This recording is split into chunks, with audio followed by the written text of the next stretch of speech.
ডিম ও মুরগির দাম বেঁধে দিল সরকার।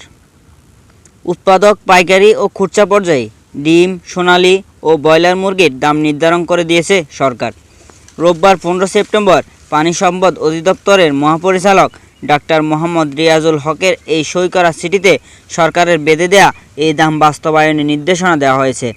চিঠিতে বলা হয়, ডিমের মূল্য উৎপাদক পর্যায়ে 10 টাকা 58 পয়সা, পাইকারি পর্যায়ে 11 টাকা 1 পয়সা এবং খুচরা পর্যায়ে 11 টাকা 87 পয়সা নির্ধারণ করা হয়েছে। কেজি প্রতি সোনালী মুরগি উৎপাদক পর্যায়ে 260 টাকা 78 পয়সা, পাইকারি পর্যায়ে 264 টাকা 57 পয়সা এবং খুচরা পর্যায়ে 269 টাকা 64 পয়সা নির্ধারণ করা হয়েছে।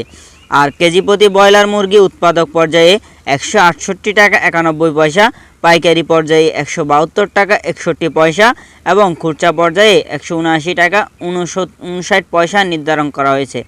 চিঠিতে আরও জানানো হয়, কৃষি বিপণন অধিদপ্তর, পানি সম্পদ অধিদপ্তর এবং পোলট্রি সংশ্লিষ্ট বিভিন্ন সংস্থা বা প্রতিষ্ঠানের নেতাদের সমন্বয়ে জয়েন্ট ওয়ার্কিং গ্রুপ গঠিত হয়েছে।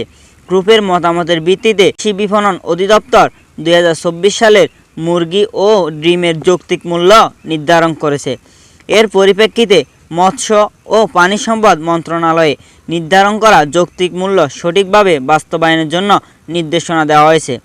এ বিষয়ে ব্যবস্থা নিতে সব বিভাগীয় পানি সম্পদ অধিদপ্তরের পরিচালক ছাড়াও Bangladesh poultry industry association, feed industry association of Bangladesh, breeders association of Bangladesh, world poultry science association, Bangladesh poultry industries central council, Bangladesh poultry খামার রক্ষা জাতীয় পরিষদ, animal health companies association of Bangladesh অ্যাসোসিয়েশনের সভাপতিকে চিঠি পাঠানো হয়েছে।